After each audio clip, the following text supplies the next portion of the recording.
Welcome to 032 Conversations, the podcast where we talk to creatives, see how they live and how they do their work. I'm your host, Carlo Villarica. A few weeks ago, I recently attended a conference called the Spark Fest Cebu.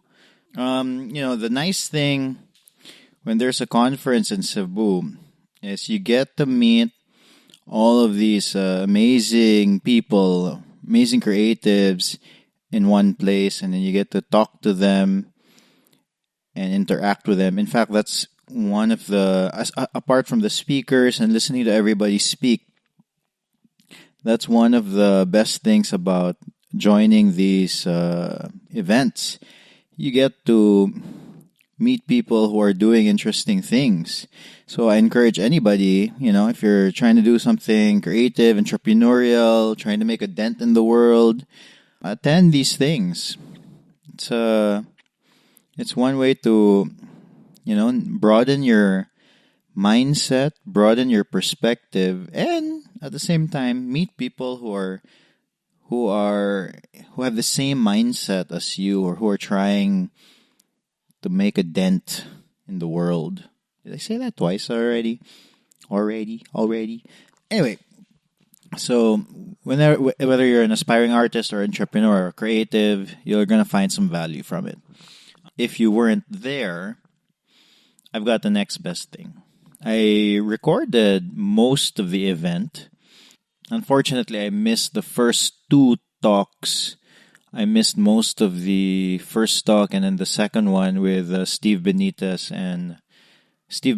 of Bose Coffee and Franco Soberano of Landmasters. I think I got I was there for the half of it, but I didn't figure out how to record yet. And then eventually, when I did figure it out, I just got the Q&A section. Fortunately, I got a good bit of Steve Benitez as answering one of the questions that I found interesting. But I got everything else. So this episode is going to be a summary of the things that I found interesting or that I learned from in the Spark Fest Cebu. And it's going to be a two-parter. So this is part 1. And then part 2 will be next week on Tuesday. I didn't want to publish the talks as is because I felt like some of these speakers, it wouldn't be fair to some of their speakers, to some of the speakers to just have their spiel, to have their talk out on the internet. I'm not sure how they work. Maybe they use the same talk, or maybe they have some new talk every time. But I wanted to make sure that I included bits and pieces of these talks, bits and pieces of the parts that I found interesting. Particularly, I noticed that most of the parts that I chose come from the Q&A section. So this is the part when people from the audience ask questions to the speakers. That's something that I found very valuable and that I'm going to share here on this episode of 032 Conversations. Before we get to the talks, though, if this is your first time to listen to 032 Conversations, please subscribe to the podcast. For Android users, good news. Previously, Android podcast listeners had so many types of podcast apps to download. And recently, Google added one more podcast app to download. So hopefully it avoids some confusion. If you're just new to podcasts, you just want to try listening and getting into it, just download Google Podcasts. So that's a new app that Google recently released. And, frankly, good news for me. I mean, it just shows that the podcasts are starting to get a little bit more mainstream, and hopefully more and more people start listening to podcasts in general. Yeah, so you can subscribe there. We're on Google Podcasts. We're on everywhere you can find podcasts. The first clip that I'm going to share is of Steve Benitez and Franco Soberano. Somebody in the audience asked a question to Steve, and then I like his perspective when he starts talking about the past, present, and future. This is Steve Benitez of Bose Coffee.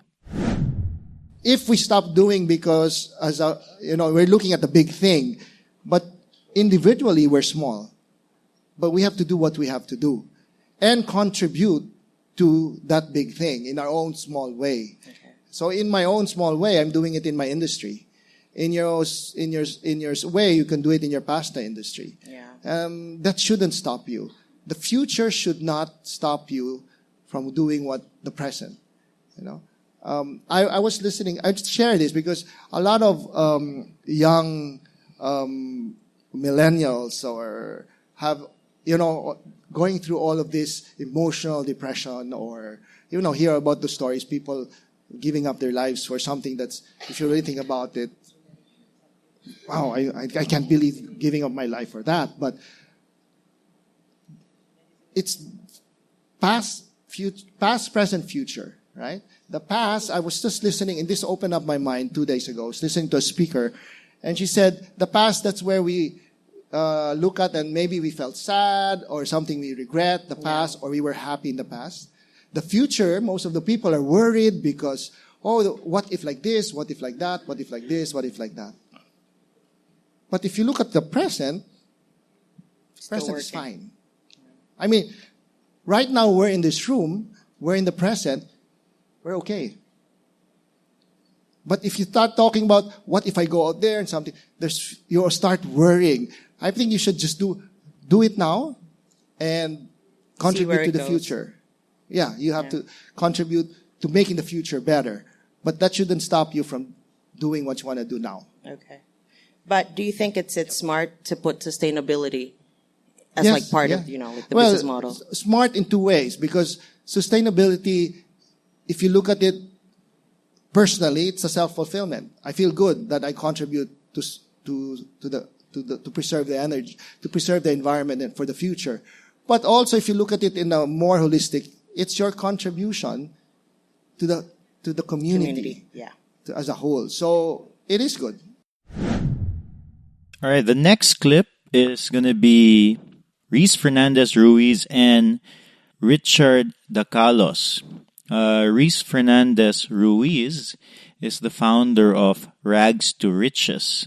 It's let me just look at their about page. They're a fashion and design house empowering community artisans. We make things that matter and weave joy into every story. In a world where fashion and design are often seen as excess, R2R, Rags to Riches, is proof that style and sustainability can coexist. So she's the founder of ragstoRiches.ph, and Richard Dacalos created a board game that simulates the ups and downs of starting and sustaining a business. It was a board game that got funded in Kickstarter. I think they raised like $35,000. If I'm going to be leaving links to these people on the show notes so you guys can look at it there. Reese and Richard talked about their various failures when they started their ventures or when they went through their ventures. Give it a listen. Okay, great. I just wanted, since we're jumping off the topic of failing forward, I'm going to get straight to it. Biggest personal failure and what did you learn? I can't, because, my other failures may feel bad if I have a favorite failure. Because I have a lot. Oh my gosh. I don't think we have enough time to talk about all my failures. But just to name a lot, in like random progression, there are several things because Rags to Riches is already 11 years old, for those who don't know. So that seems like a long time, but for me, it seems like just yesterday that everything started. And we've made a lot of mistakes and failures along the way. Like in the beginning, when we were going to the communities, we thought that we knew everything. You know how it is, right? We study in a university, we graduate, and then we think we can change the world. And so we go to a community and we're like, hi guys, we're going to change your life. So that doesn't really happen that way. as you know, you have to unlearn a lot of the things that you think you know so that you can really be together with the people that you want to support and you want to be partners with. So in the beginning, we made that mistake of knowing everything and giving all of our frameworks. But immediately, we learned from that and recovered. And then there are many more failures and mistakes after that. Cash flow issues, community trust concerns, design problems, inventory build-up concerns. And, you'd think that these are normal business mistakes, right? But if you're doing something very, very new, especially in the community that you're serving, every single thing that you do could affect them in a big way. So the responsibility is, like I felt, was even bigger. So it was a lot of pressure. Definitely felt a lot of pressure then and still feel that right now. But yeah, I don't think I have enough time to talk about every single failure. There's just, suffice to say, a lot. And the thing is, I know about all of these from books. Like, I've read them. But it wasn't until I felt them that I really learned them. Ugh, the books are there for a reason. So experience took a big part of it. Like, you had to experience it so that you could really put it into your life. Absolutely. So I guess connected to what you said, you had challenges when it came to community trust. And one of the things I mentioned when I talked about my story was elements of trust. I had money stolen from me, etc. How did you deal with that challenge specifically with trust? How did you build trust? Were there times where your trust was breached also? And how did you deal with that? Yeah. I think for us, the lack of trust was because we were coming from different backgrounds, different perspectives. To be honest, I think I have it a bit more fortunate than you when it comes to that case of stealing, because that is like obviously just bad faith. And I think in my whole history in R2R, I couldn't point out a point where there was bad faith. It was just all people with good intentions coming together, not understanding each other. So it was very difficult, but I think because our values were aligned and we had to realign all the time, and there was no bad faith, it was easier to mend. I think if bad faith was there or people had really bad intentions, and honestly, I'm kind of sheltered from that, although I know a lot of people do have bad intentions, but I'm sheltered. If that's the case, then I think cutting off is the best thing to do rather than continue to work with people who don't have the same values. I think that, jumping off from what Reese was saying, for me personally, when I went through the deepest and darkest part of Upstart's journey, going back to values and aligning values was very, very critical for me. And one of our core values is community, which is one of the main reasons that even if money was stolen from me, I said I need to deliver because there's people and my community are waiting for it. And community was actually the people who supported us. The next clip is still Reese and Richard talking. There was a question from the audience about, this girl, she just graduated high school and then she started this new thing. She's feeling alone and overwhelmed. So this is Richard and Reese talking about that. Any other questions? Any other questions? Yeah, we have lots of time. I like questions from the audience. Hi, I'm Stacy. I would like to introduce myself. You were talking about feeling alone, and I just started something that I feel also very alone in. I do have someone. It's just the two of us, me and my friend. She is the person who gave me the idea, and I'm the one implementing it. But what I feel most burdened of is the pressure to make it look good, because I'm just starting out. I'm just beginning to really put it forward and make the idea happen. Okay, so I'm gonna introduce myself. I'm Stacy, and I founded Your Local Eco Friends. It's a community for people who like environmental sustainability and like to discuss it, like to promote that.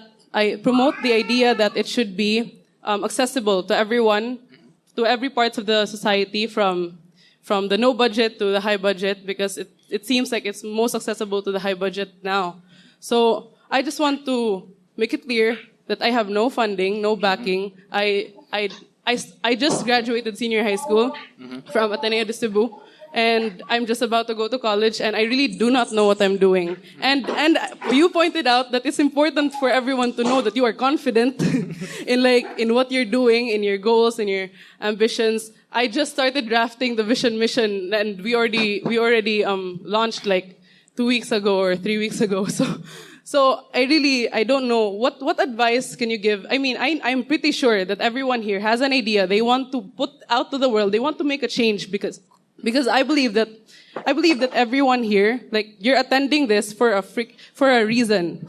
You're here because you think that you're gonna get something, and you want to apply that in your lives. And I think that it would be beneficial for us to know, like, how do we get to where you are? Even if you are getting failures, you have your struggles, and I think we're prepared here, right? We're prepared to have that struggles, and I want to know how to even start to get the struggle. I mean, like, my pressure is no compared to yours, so I want to get that pressure. I want to get there. So how do I get there? So how does she get there, Reese? Oh my gosh. Hi. Sorry, I can't see you actually, even if I seem like I'm looking at you. But yeah, I see what you're seeing. There. Hi. Oh, there you are. Hello. You said you just graduated from high school. Is that right? Yeah. I did, yes. Oh my gosh, that's so amazing. So, when I graduated from high school, I was nowhere near where you are right now. Like, not even thinking about that. I was just thinking about what course to take. Because I went to Ateneo, and I was wondering if I'm gonna find my future husband there. So I had really different concerns. So I think you're starting young, and I always think that's a good thing. But I think that you also have to learn to forgive yourself a little every time that you feel bad about something.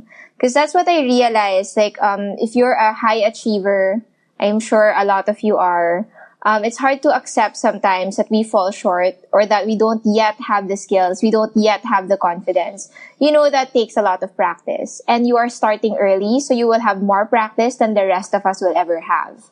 So that's amazing. When I started giving talks about R2R, that was about 11 years ago, I delivered it so differently than how I deliver it now. So it really takes a long time and a lot of practice, but don't let that discourage you. If you don't seem confident now, you will. It takes a while, but you will. I mean, the best people today didn't start out as the best people anyway. Even Richard Branson started somewhere.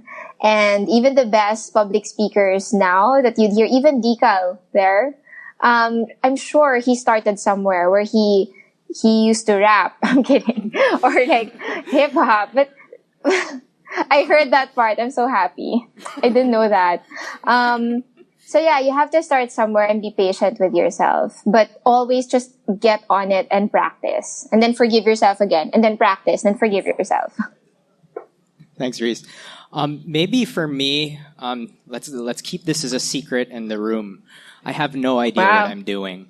I still have no idea. And I think that's a good thing, because I learn along the way, and I really took on that philosophy. It's one of the reasons why I created a board game. And it was something that the Reese says, that you could read it in all of the books, but until you actually experience it, it's not going to really make a difference. I would say play at your strengths. I was a performer. I actually, like, when I joined the underground hip hop community, I was like second year high school. And it was the exposure of being on stage and dealing with my own stage fright, because I still have stage fright. There could be 2-3 people here and I would still be terrified. And exposure allowed me to craft my skills, whatever skill that is. So I would say put yourself out there, and it's great that you're starting early. My first real entrepreneurial gig was probably first year college. I organized one of the first Filipino hip hop battles, the freelance, before Flip Top existed, when it was still just something people heard about from the U.S. I organized one of the first ones, and again, I had no idea what I was doing. I was straight in college. I didn't know how to get sponsors. I didn't know how to promote. We didn't have Facebook then. Had to promote on Friendster and MySpace. So I'm showing my age. But yeah, generally that's what I'd say. Put yourself out there. And eventually something will come along. It might not be this. And that's a personal discernment journey that you need to really ask yourself if this is what I want to do, and if this is what I want to spend my time in. But I'm a firm believer that every experience you have, you can learn something if you choose to. So, if you haven't found the struggles yet, maybe you haven't exposed yourself enough to what's out there. There's a lot of great events. You have Cebu Design Week. I would say just keep on going to these events. It's actually a strength for you that you're young. Maybe you're a little rough around the edges, but you're young, scrappy, and hungry. Okay, and that's going to show Hamilton. Up. So I would say that's really an advantage for you, because how many stories are you going to hear of someone who just graduated senior high school who's creating a platform for other entrepreneurs? So again, you play at your strengths and put yourself out there. Okay, thank you so much. Thanks, Speaking Stacey. of putting myself out there, I would like to invite everyone to join the group. Your local eco friends, you look it up on Facebook and you can literally just join the group, and we accept everyone because we want to expand the community and we want to get everyone involved. It's all about environmental sustainability, so it's all about making the environmental movement accessible to everyone. Literally everyone. Your local eco friends, right? Look it up on Facebook. Support Stacey. Hey, right? thank you. Give her a round of applause. Right? The next clip is of Mark Deutsch of Happy Garaje. If you guys haven't heard of Happy Garaje, you guys should really check them out. I'm going to add a link to their work on the show notes, but they're one of the design studios in Cebu known for illustrative work. Really beautiful work. And then in this clip, Mark talks about the thought process and what happened, because they were the design studio that Abaca got to design Red Lizard. It's like a Mexican restaurant, but that restaurant is just more than a restaurant. There's a theme. There are characters. There's comics. So this is Mark talking about what went through when they created the design concept of Red Lizard. At the start, when we started 8 or 9 years ago, me and my wife Jo founded a studio. We were really known as illustrators, but we did a lot of work outside of the city, on the internet, getting jobs on the internet. But only later on, in our studio life, that we were given more creative freedom to do just play around with projects. The one on the right is a taqueria. These are tacos and burritos, and then the interesting thing about this is the brief came, and the owner of the place, he said he just really wanted the name to be Red Lizard. And then he goes why don't you talk to my interior designer, and he has some ideas about the place. And the interior designer had a totally different approach to it. But then we were struggling on the project, working on it. Several weeks we'd go back, and then our client would be nah, it's not good enough. It looks like this other place. All the graphics look like all these other things. And then we were just struggling, standing out. Finally, we were at a breaking point in the project. We were let's just stop doing it in this approach and just rethink what the project is. And they're a Mexican place, and he wants the name to be Red Lizard. and we can't do the hipster style because it's we're not doing it well enough. So we went back and we said, like, okay, the Red Lizard is the greatest luchador of all time. He's been undefeated for 35 years, and this is how he looks like. So we posted like a drawing of him, and he had like thorns, and he looked like a lizard, which is like in the story, he's actually really a lizard, and it's not a costume. So and then the client just like blew his mind, and he's like, yeah, and he's like, his three main enemies are like Bill, Carlos, and obviously these are like people that he hates, and they became like the enemies, and we spent like maybe 12 hours like on a whiteboard just drawing up all these characters, and now if you go to the taqueria, like we created all of these like this atmosphere of this place. We're in. When I was young, one of my favorite things was actually this bubble gum called Bazooka Joe. I don't know, like you're probably too young, but when you open it up, you open it up. Sorry, age reveal. You open it up, and there was like a comic. There were like comics in every Bazooka Joe. And I was like, when I was that, like I really wanted to become a comic book artist because of Bazooka Joe, and of course because of Marvel, but mainly because of Bazooka Joe. Because I would like, man, these are like the cheapest comics ever. They're like $1, and you can read like a new story every day. When I grew up, I wanted to be a comic book artist, but I never became like a comic book artist. But with Red Lizard, it's like when you buy every packaging, like they're like silk screen stories in the bags, and it's all different all the time. So the more you buy, the more you read about the Red Lizard. So it's like interesting to me. Right, the next clip is of Christina Gaston. She is the creative director of a company called Hacienda Crafts.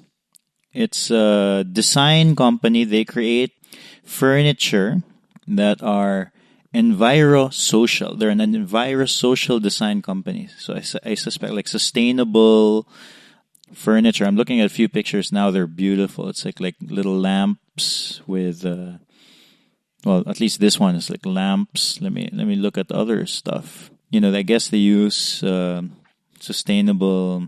Oh, look at that. Sustainable materials. Like this is like a nice looking side table. A Maranao round bar stool. Oh, wow. Oh, I'm going to look around this website even more. I'm going to add this site on the show notes.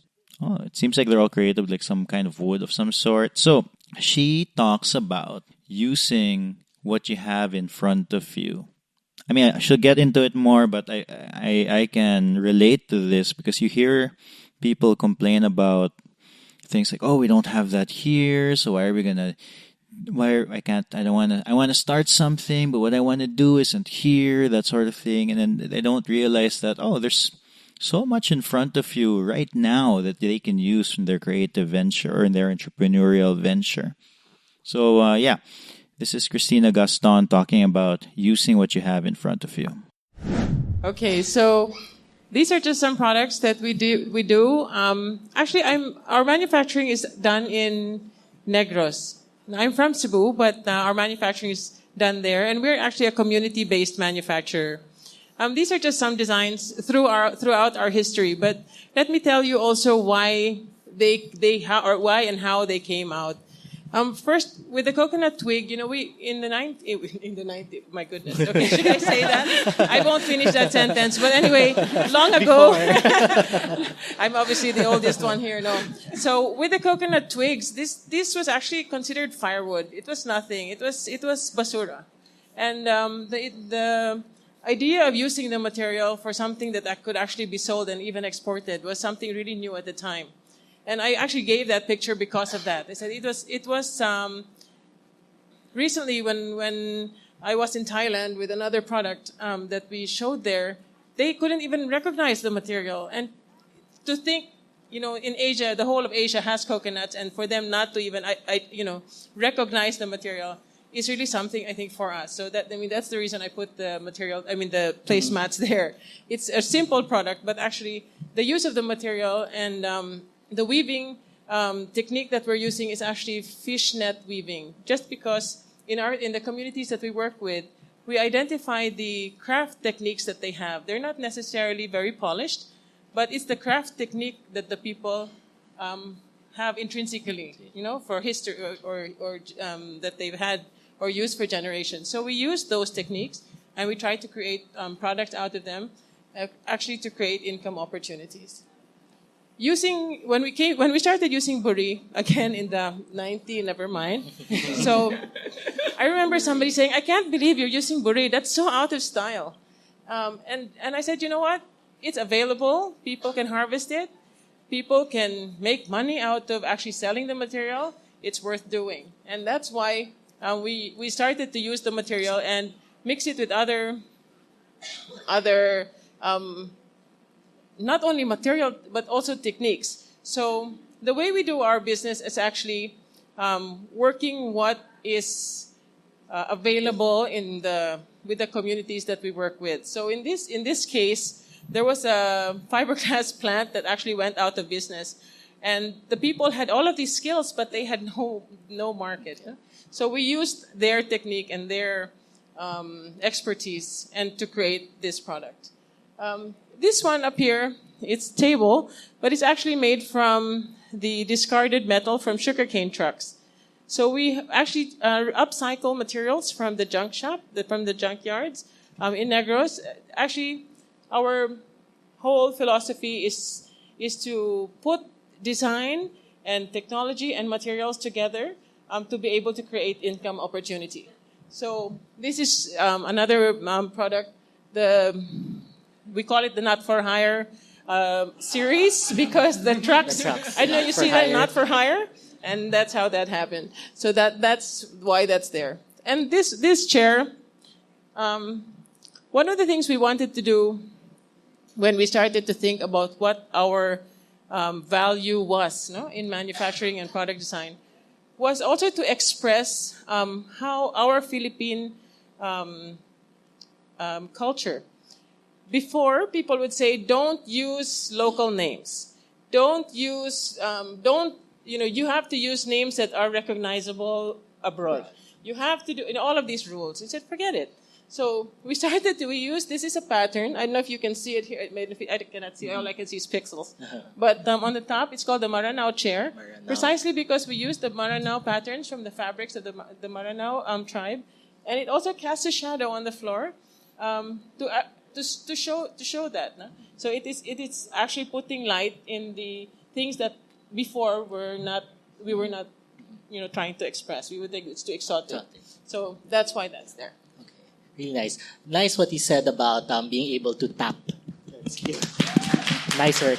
Being able to tap into the talent that's available and also the resources that are available and shaping it into something that's more marketable, something yes.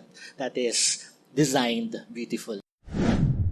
The next clip is a clip featuring David Cua, Patch Dulay, and Christina Gaston again. So David Cua he works under RGC, Republic Group of Companies. They're like a big advertising. I'm not sure if they're an advertising agency per se, but anyway, their website says transforming businesses to competitively fit the digital age. Tailor-made business solutions to guide your transition from traditional to digital.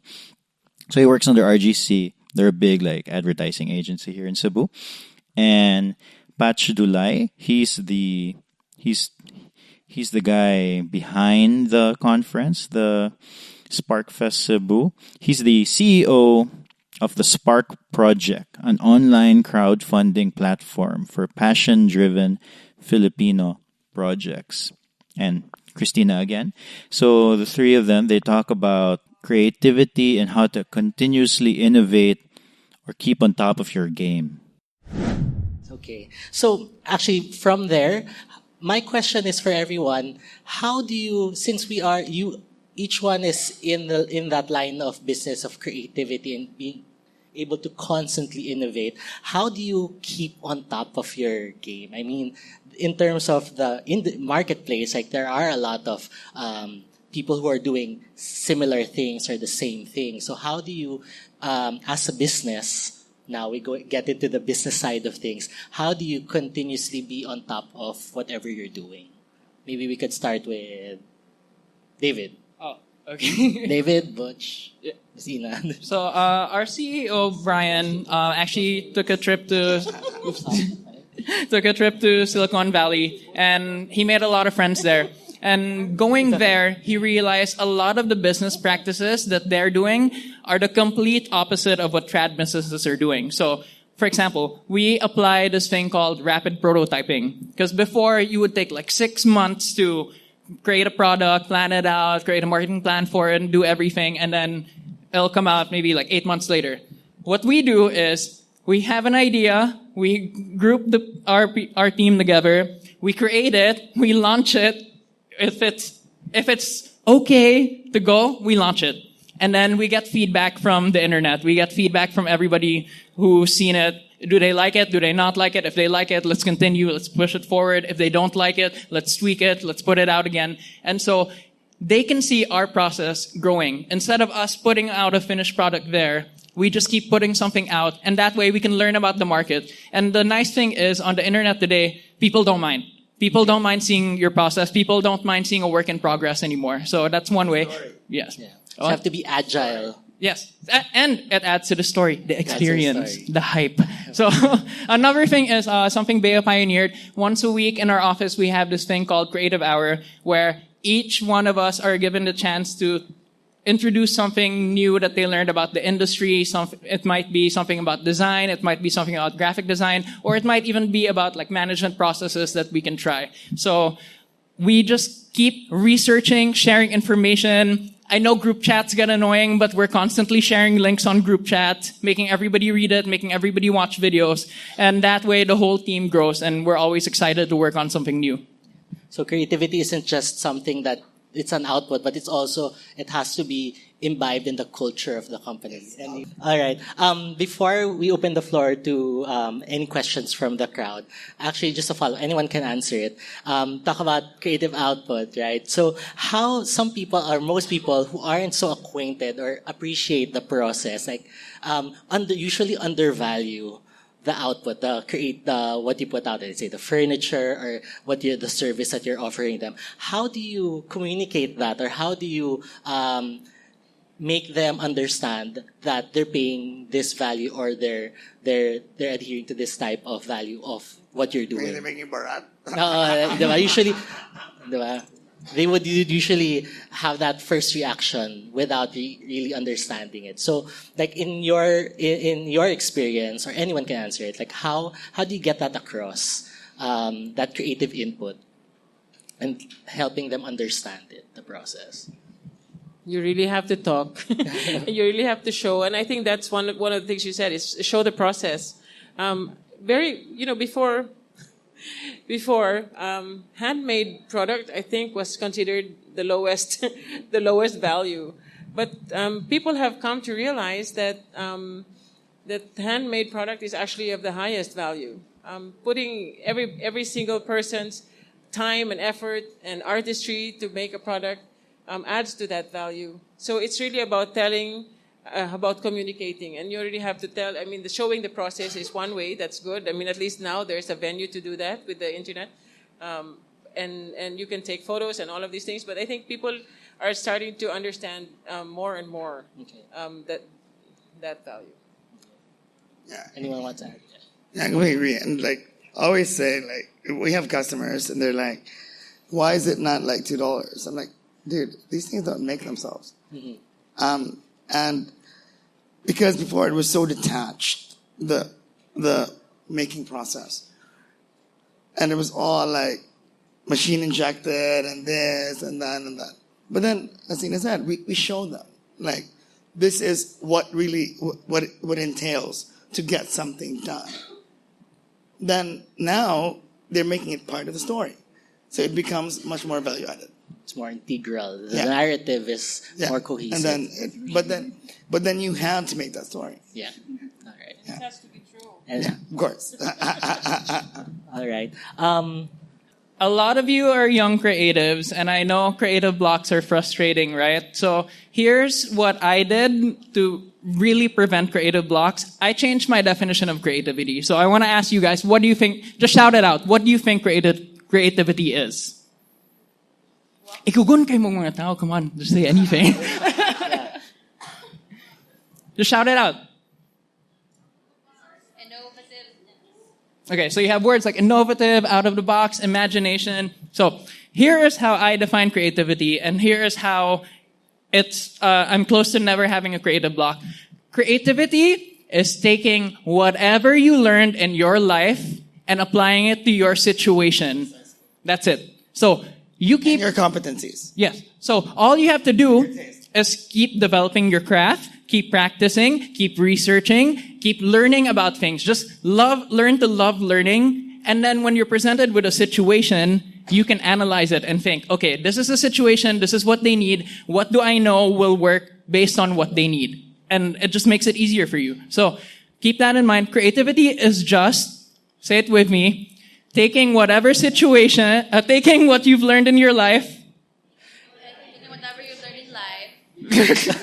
taking what you learned in your life and applying it to your situation today. There you go. There you You're like have machine it. learning, David. The next clip is nice because it gets into the weeds a little bit with regards to clients and presenting to clients. So somebody asked the question on what's the right way to present to clients with regards to like, do we give a wireframe? Do we ask as many questions, etc.? You're going to hear it. And then Mark and David add their input, and so does Butch Carungay. So Butch is the founder of District 32 over there in the Mactan Airport. He's also a designer. He's the chief creative officer of Avatar Accessories, Inc. So they get into it, and then they answer this lady's question. Here's the clip. Yeah, we have a question. Were you about to say something? Oh, Mark. Hey guys, I'm Ashley. I'm from Sim, and I'm a project manager so we're a tech services company. So I used to be a designer, and then I went into project management. So I relate with the designers under my team. Bea was saying, I love how real it is getting in the stage, and I'm about to ask something real too. We're not real. In terms of clients and services. So I go into an argument with our designer often.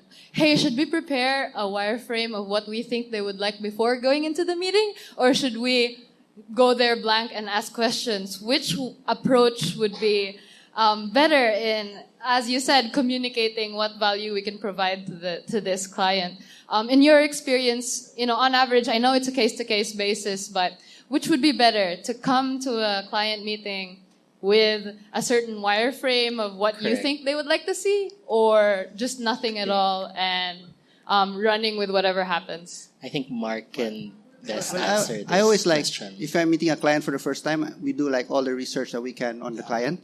But we don't, like we have in our minds what we think might fit, but we don't show it to them. We ask questions because like so many times we assume that this is what they want, but it's not really what they want. Sometimes they don't know what they want, and you have to like guide them through the process. And then we usually just don't show any. If it's a first meeting, we don't go in there and say like, this is how you're going to do your thing. It's like we're asking questions all the time at the first meeting. We get called around the world to like work with people, and the first thing we always ask is like, send us your mood boards and your price points. Mm-hmm.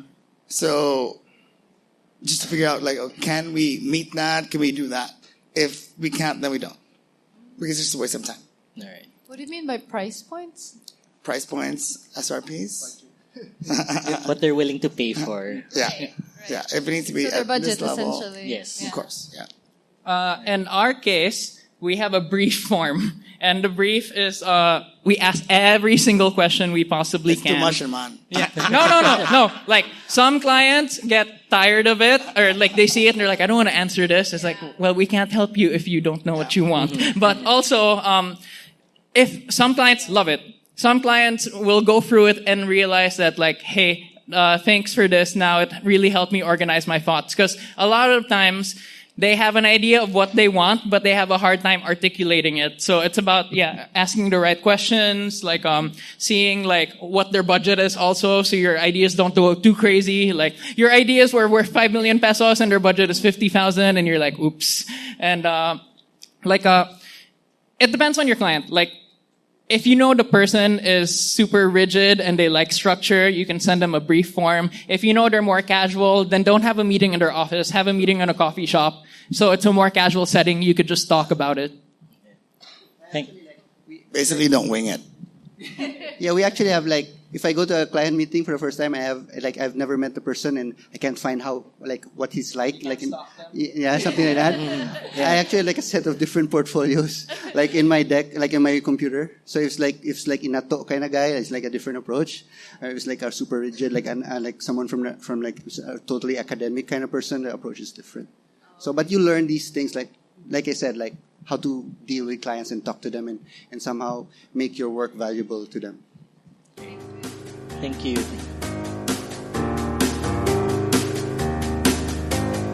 I hope you enjoyed that episode of 032 Conversations featuring the speakers in Spark Fest Cebu.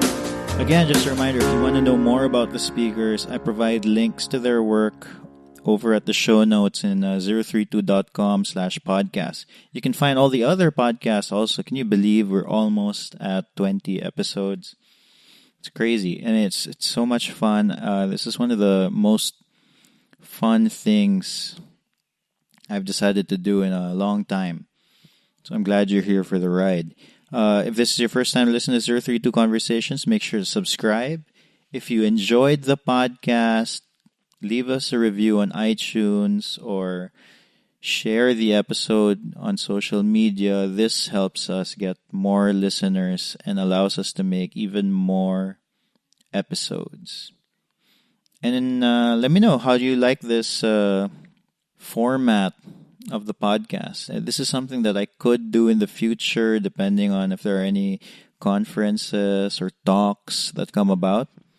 I was lucky because we were able to get good audio quality, generally decent audio quality. And if is this something that you would like to hear more of? Let me know. Send us a message. All right, see you next Tuesday. Bye.